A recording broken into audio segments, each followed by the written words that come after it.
una cuestión personal. Sí. De hecho, me pone nervioso que digas que es que él ya dijo. No, él ya dijo, pero mira que hay una diferencia radical entre lo que yo digo y lo que él dijo y lo que usted dijo. Lo que yo dije es esa cosa conceptual. Y, ¿cierto? Y ya. Y nunca dije cómo, ni por qué, ni cuándo. Y entonces, mi amigo es muy formal. Y yo no estoy diciendo que esté mal, pues ya, él toma estructuras, pues obviamente ya hay gente seria que ha hecho esto seriamente. Es decir, hay gente que ha cogido eso, se ha sentado, ha estructurado eso y ha hecho unos modelos. Entonces el hombre dice, miremos los modelos a ver cómo se ordena mi mente. Este man se arriesga y dice, joder, pues yo voy a arriesgarme a ver qué modelos hay en mi mente. Construyo mi idea y digo, esto se modela así. ¿Estamos de acuerdo? ¿Cuál es más válido? Pues yo qué sé, particularmente creo que ambas son válidas. Particularmente me inclino más por la segunda opción, pues porque es algo que me muestra lo que usted personalmente piensa. ¿No entender? No quieren decir que el otro esté mal, sino que pues es chévere que uno diga, bueno, hasta donde yo tengo más o menos una estructura mental de lo que yo realmente hago, que es matemáticas, digamos a nivel histórico, a nivel estructural. ¿No entender? No pasa nada. Y eso no quiere decir que estén mal, simplemente son formas de abordar un problema. Y qué lindo que sean diferentes, porque como dijo su profesor de matemáticas, en esas mismas palabras, todos los caminos conducen al Señor, escojan el mejor. Listo, muestra mi mapa. Muy bien. ¿Qué hiciste vos? Sí. Pues yo hice casi lo mismo, pero pues yo empecé, a mí me parecía importante decir que la matemática es un lenguaje. Y pues empieza desde la base lógica y sí, básicamente eso. Entonces ya axiomatizar. ¿No es una ciencia? Sí, pero entonces usa el lenguaje para hablar formal. ¿Sí? Ya. Entonces, y pues ahí yo digo que pues viene como desde la axiomática de los elementos de Euclides, es una cosa fundacionalista. Ok. También que es tratar sobre la axiomática, como darle orden a esas ideas. ¿Hilbert cuál? ¿David Hilbert? Pues fue para la axiomatización de la geometría.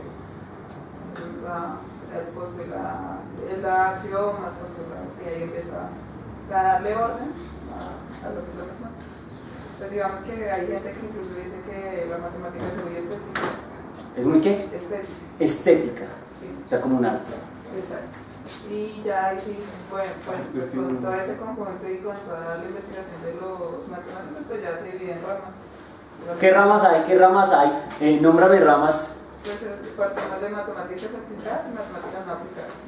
Matemáticas aplicadas y no aplicadas, ok, listo. Y entonces en las matemáticas aplicadas está, digamos, la estadística, están las ciencias computacionales,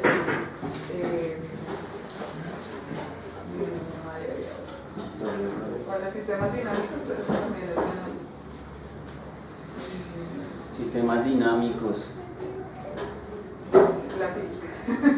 Sí, la física también está como aplicada. Como aplicada, sí, Y claro. teoría, digamos, de juegos. O Teoría de juegos. algunas cosas de matemáticas discretas. Listo, ok. Bueno, pero venga, usted mi hermano que lo veo más inspirado, yo lo vi. ¿Cuáles son las ramas? No. Aunque son como unas ramas, pero también hay unas cosas como de conocimiento. ¿Cuáles son esas? Geometría, topología, análisis de no sé quién, teoría de números, no sé. ¿Cómo son? ¿Cuáles son? Este mal las tiene escritas, ¿cómo es? Topología, geometría, análisis. Topología, geometría, análisis, lógica.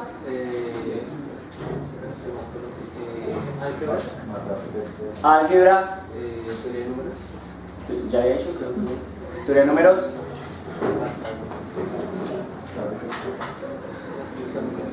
Bueno, ok. Listo, bien. Ahora sí. Entonces miren, más o menos hay una estructura, ¿me entienden? Vamos a mirar cómo la ordenan.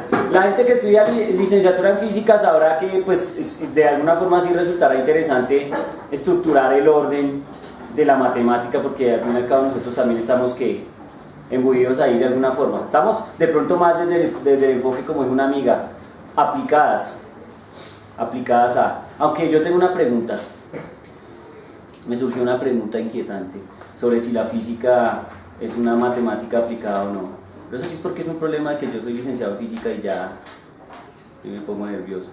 Como usuario de la matemática, pero No, pero la física genera matemática. sí, claro.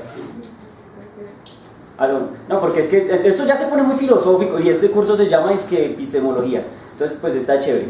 Pero entonces miren que les dejo la inquietud de si la física genera matemáticas o no. Por ejemplo, se lee la historia de las ecuaciones diferenciales, se lee las ecuaciones diferenciales y la ecuación diferencial no es la frecuencia de Bernoulli.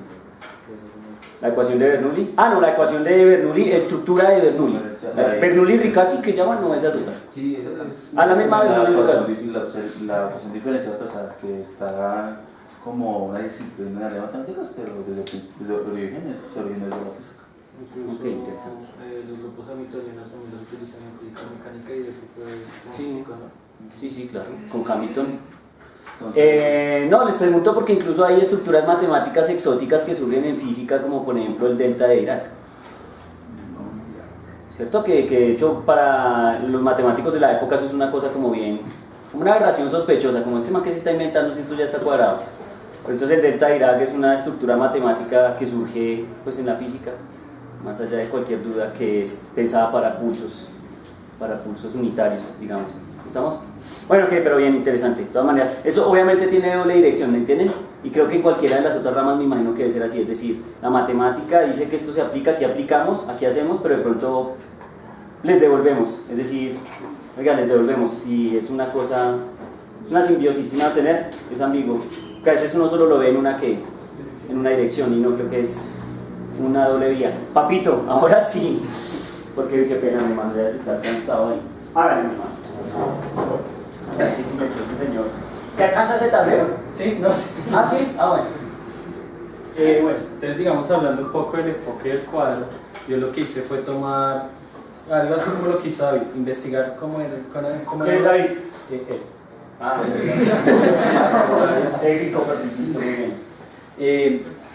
Mirar a ver cuáles eran como un poco los campos que se estaban manejando dentro de las matemáticas, pues según ya gente que se dedica bastante bien a eso. Entonces yo lo que hice fue tomar como más o menos en un orden cronológico el asunto y entonces, tomar las matemáticas. No, sí, ¿sabes qué tienes que hacer? Presiona la punta hacia el tablero y manténlo inclinado hacia abajo. Eso, manténlo un momentito ahí, manténlo presionado. Manténlo presionado un momento, eso. Para que fluya la tinta. No, está el azul funciona. Los marcadores llevan un día de guerra.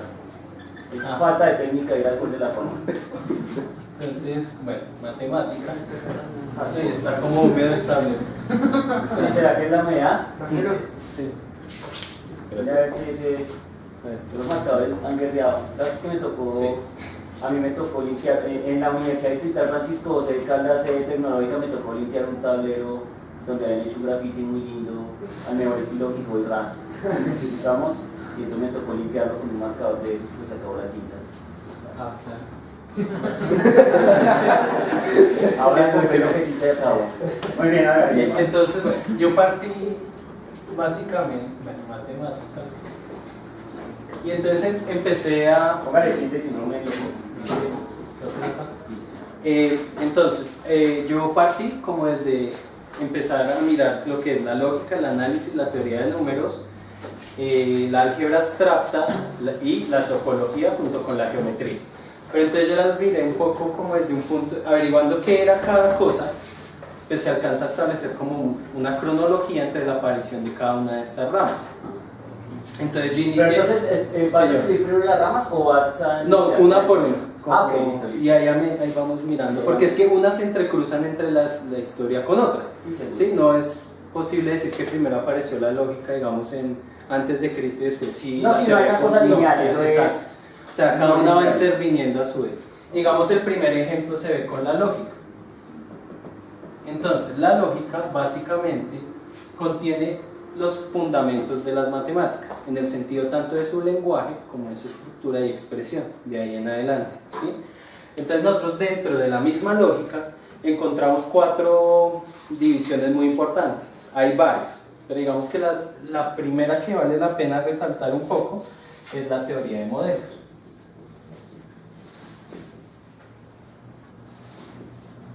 Listo, básicamente de qué me está hablando a mí la teoría de modelos. De lo que me habla a mí la teoría de modelos es del carácter de veracidad que tiene un sistema con respecto a unas leyes de estructura que se le da a ese sistema. Entonces, por ejemplo, bueno, voy a ir a escribir. ¿Garantiza la veracidad del sistema desde el sistema? No, desde el lenguaje que se le da al sistema. Okay. ¿Sí? Entonces, un ejemplo, los números reales. Entonces, bueno, voy a ir escribiendo acá ejemplos, los voy a ir borrando, de pronto los voy a dejar. Entonces, yo tomo el conjunto, digamos, hablemos de los reales y hablemos, por ejemplo, a los reales se les da un sistema, pues bueno, que tiene cuantificadores, que tiene unos conectores, un y, o, entonces, unas negaciones. Y entonces la teoría de modelos me dice cómo se relaciona la veracidad de ciertas afirmaciones con respecto a la expresión de estas conexiones y estos cuantificadores y los símbolos de acá, ¿sí? Entonces un ejemplo podría ser el siguiente: existe un y tal que x al cuadrado más 1 es igual a 0. La teoría de modelos me habla acerca de la veracidad de esta afirmación, ¿sí? En este caso, pues esta afirmación es de carácter falso dentro de los reales. ¿Es un y o es un x? Ay, perdón, sí. Ah, sí, sí. Se me puse nervioso. Sí, no. Pues, y como yo no sé matemáticas, y no, pues estos manes ya están sollados. Nada, pues me quedo callado. Luego me dijo, debe ser como una X. Me pregunto antes de que siga ahí y que he grabado para la posteridad. Ah, bueno, entonces no, es una X. Ahora sí que es una X. Entonces, sí, ahora sí tiene sentido. Y lo que me habla la teoría de modelos es ver la validez o no validez de ciertas afirmaciones, pues bajo esas conexiones o esos cuantificadores que yo les asigno dentro del lenguaje propio de este modelo, en este caso los reales. Y así podríamos hablar, por ejemplo, de ecuaciones, de afirmaciones ya, por ejemplo, en los naturales, ¿sí? Entonces, afirmaciones tales como que existe un k tal que k más 2 es igual a 0, ¿sí? Otra que nuevamente vuelve a ser falsa y se ve validada dentro del estudio de la teoría de modelos propia para el sistema de los naturales con su lenguaje propio, ¿sí? Entonces, de eso nos habla. Pero sí es lo que yo decía, más o menos. Sí, señor, más o menos. Sí, es garantizar la funcionalidad de algo bajo ese... Exacto, bajo ciertas premisas y pues conceptos fundamentales. Sí, sí. ¿Listo? Entonces tenemos en ese caso la teoría de modelos. Lo que sigue es otra teoría que yo en lo personal no sabía que existía, y era la teoría de demostración. ¿Cómo así que no sabía que existía hasta que le puse la tarea? Sí, sinceramente sí. Ya me siento tranquilo, listo. Entonces, teoría yo no sabía que esto existía, había escuchado pues como referencias que no sabía que se enmarcaban en eso. Y básicamente, ¿de qué nos habla la teoría de la demostración? De ver el tema de la demostración como un objeto matemático. Es decir, abrir a la posibilidad de ver una demostración ya como no el mero escrito que se encarga de cerciorar de una forma pues como muy entre el ámbito de quienes saben del tema, ¿sí? De que una proposición es verdadera, sino que le asigna ciertas operaciones, entre comillas operaciones y funciones, para tratar estas demostraciones y ver nuevamente su carácter de veracidad o incluso de efectividad y utilidad que tiene la demostración dentro de ese sistema. O sea que ahí dentro de esa teoría de demostración el man se desgasta, por ejemplo, mirando porque, por ejemplo, bueno, los métodos que ustedes usan, no sé, el método de... Porque, por ejemplo... El método de reducción al absurdo, cualquier cosa que... ¿Cómo se estructura? ¿Cómo se estructura y por qué tiene un carácter válido? ¿Cómo se puede mejorar en términos pues ya de unas premisas aquí consideradas propias? ¿Listo? Ahora, vale. Por otro lado tenemos una un poco más ya popular, que es la teoría de conjuntos. ¿Sí? Entonces la teoría de conjuntos básicamente nos habla de colecciones de elementos abstractos y de las operaciones que se pueden realizar entre ellos, entendiendo pues esta colección como un conjunto, ¿sí? Ahí, pues, también debido a las reglas internas de la estructura del conjunto, bla, bla, bla. Ta. Si no, no se pueden operar, si no, no se pueden relacionar. Bueno, ¿estamos de acuerdo o no? Sí, de hecho No, hay... abro el conjunto, meto cualquier cosa y eso canciona, no. No. Pues, De debe tener hecho, unos modelos, unas reglas ahí. todo el modelo de teoría de conjuntos viene y se hereda de la lógica, al menos pues desde el principio, ¿sí? Entonces llega la lógica, la teoría lógica, pues digamos como de las conexiones, los existenciales, y le empieza a dar un carácter acá que incluso induce unas operaciones de tipo algebraico o aritmético. Como la álgebra también. booleana. Ajá, como el álgebra booleana. De hecho, el álgebra booleana ya entra desde la otra que me llamó la atención, y fue la teoría de cómputo. Uy, esa es buena. ¿Sí? Entonces digamos que esta es una... Bueno, acá encontramos, en la de la demostración encontramos, como decían ahorita, a David Hilbert, que el tipo en algún momento llega y dice que las ideas matemáticas, o sea, llega un momento en la historia donde las ideas matemáticas están basadas en geometría, en una interpretación geométrica, sobre todo desde el punto de vista de lo que deja de Kant a través de sus interpretaciones como pues del plano y todo este tipo de cosas, y eso hace... ¿Emmanuel Kant? No, de Kant, de Descartes. No sé. Descartes. De Kant, sí, yo Sí, es que en el video le dicen eso. sí, de Kant, sí, de Kant. Entonces, esto genera que todo concepto matemático, básicamente, más que una analogía, tiene una dependencia geométrica. David Hilbert dice que eso es bastante débil, que la interpretación geométrica está sujeta a ambigüedades de diferentes conceptos, como por ejemplo el de límite. Entonces él dice que lo mejor que se puede hacer en ese momento es que las cosas dejen de depender un poco de la geometría y empiecen a tener más una base propia. Entonces empiezan a aparecer propia en el sentido de que se fundamente a partir de axiomas que empiecen a generar una nueva teoría y que se desprenda de la geometría. ¿Sí? Entonces es así como, por ejemplo, él empieza a axiomatizar la geometría ya desde un punto de vista diferente al de Euclides. Empieza a generar otro postulado de axiomas, el cual permite que esta nueva geometría no necesite de la geometría euclídea. ¿Sí? De igual manera, pues en el análisis matemático. Ahora, bueno, yo aquí iba, acá aparece David Hilbert dentro de la teoría de la demostración. Aquí en la teoría del cómputo nosotros ya hablamos un poco pues del uso de estos cuantificadores, de las operaciones. Ahí entra Boole, entra Turing, entra mucha gente que empieza a hacer trabajo en lógica desde el punto de vista pues de otras ramas incluso anteriores, como pues son las teorías de números, el análisis y otras cosas pues más hacia arriba. ¿Listo? Entonces esto en cuanto a la lógica. Después de la lógica, bueno, ya una que habíamos mencionado, que es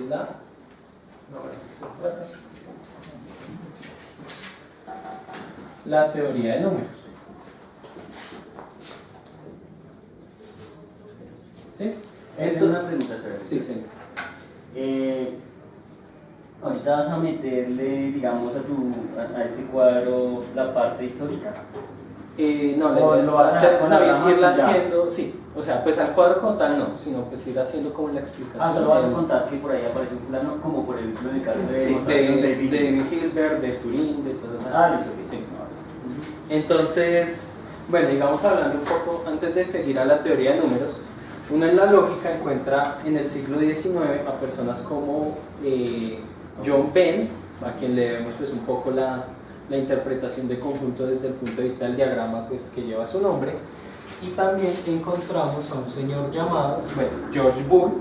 Encontramos en el siglo XX a Russell y a Whittaker, que ellos son los primeros como en empezar a plantear una estructura, por decirlo así, un poco más formal, que es como el inicio hacia la algebraica con propiedades sí, que no con se veían propiedades que no se veían antes, como lo que yo les decía ahorita, un poco desprendida de la geometría y pues de otros, que engloba otros preceptos lógicos que son válidos en matemáticas, pero que no habían sido considerados de una forma formal, pues entre comillas, y ahí pues eso es como la puerta, la entrada hacia el objetivo de David Hilbert, pues que se da más adelante.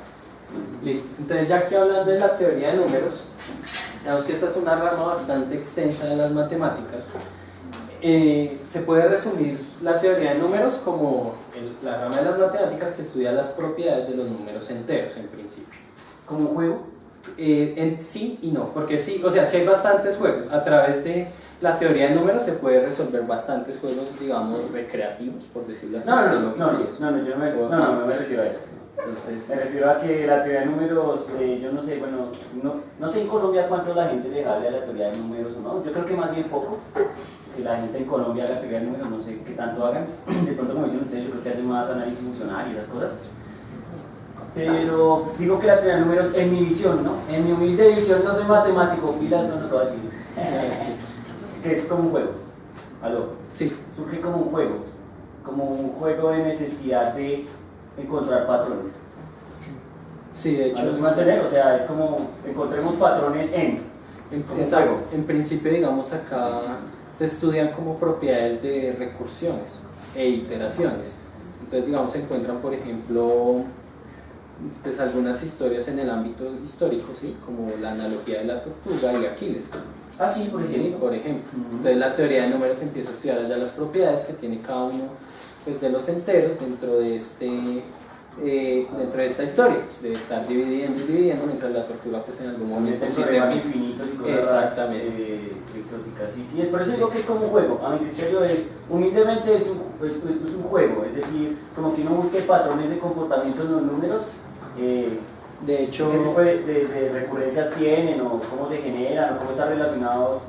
Por ejemplo, que yo, de lo poco que he leído, de los pocos que me ha impactado, que sinceramente yo siempre digo que por eso es que es el matemático chévere, porque el man hace una pregunta y tiene respuesta, pero pues en mi humilde criterio no es útil para nada, pues evidentemente la respuesta está, que es por ejemplo lo que hace Cantor con los infinitos de los numeritos, los naturales y los reales.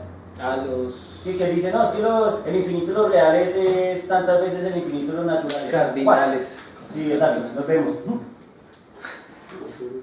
Bueno, pues no, pero pues lo que yo creo, ¿me entendés? Es lo que yo creo, o sea, no es brillante, o sea, para mí es una cosa, o sea, yo digo, joder, qué vaina tan brillante, porque como, dicen los